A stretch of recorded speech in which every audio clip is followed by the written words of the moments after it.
Welcome to Bite at a Time Books, where we read you your favorite classics one bite at a time.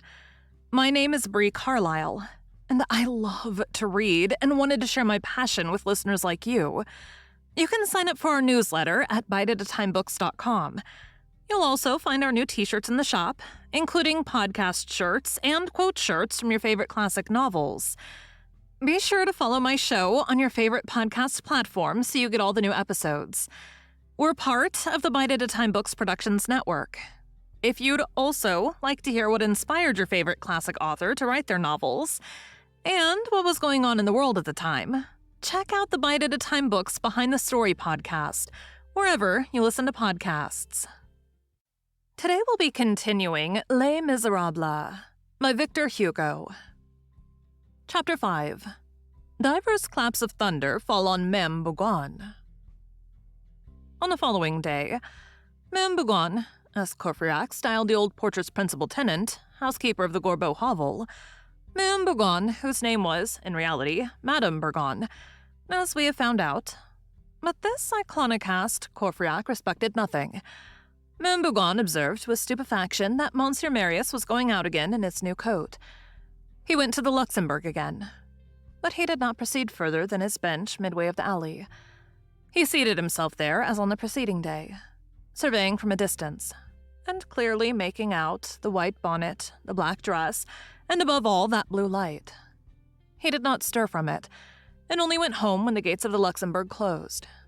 He did not see Monsieur Leblanc and his daughter retire. He concluded that they had quitted the garden by the gate on the Rue de l'Equestre. Later on, several weeks afterwards, when he came to think it over, he could never recall where he had dined that evening. On the following day, which was the 3rd, Mame Bougon was thunderstruck. Marius went out in his new coat.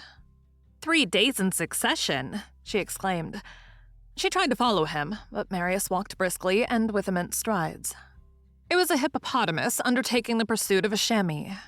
She lost sight of him in 2 minutes and returned breathless, 3/4 choked with asthma and furious. "If there is any sense," she growled, "in putting on one's best clothes every day and making people run like this." Marius betook himself to the Luxembourg. The young girl was there with Monsieur Leblanc. Marius approached as near as he could, pretending to be busy reading a book, but he halted afar off, then returned and seated himself on his bench, where he spent 4 hours in watching the house sparrows who were skipping about the walk, and who produced on him the impression that they were making sport of him. A fortnight passed thus. Marius went to the Luxembourg, no longer for the sake of strolling there, but to seat himself always in the same spot, and that without knowing why. Once arrived there, he did not stir. He put on his new coat every morning for the purpose of not showing himself, and he began all over again on the morrow.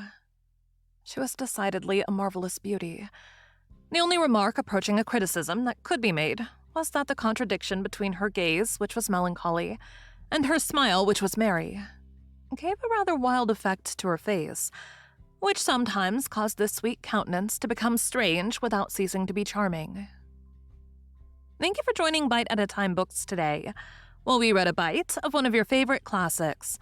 Again, my name is Bree Carlile, and I hope you come back tomorrow for the next bite of Les Miserables.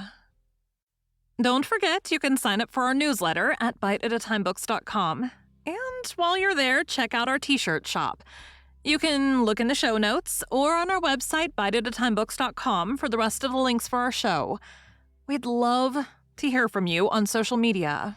You can find us everywhere at Bite at a Time Books.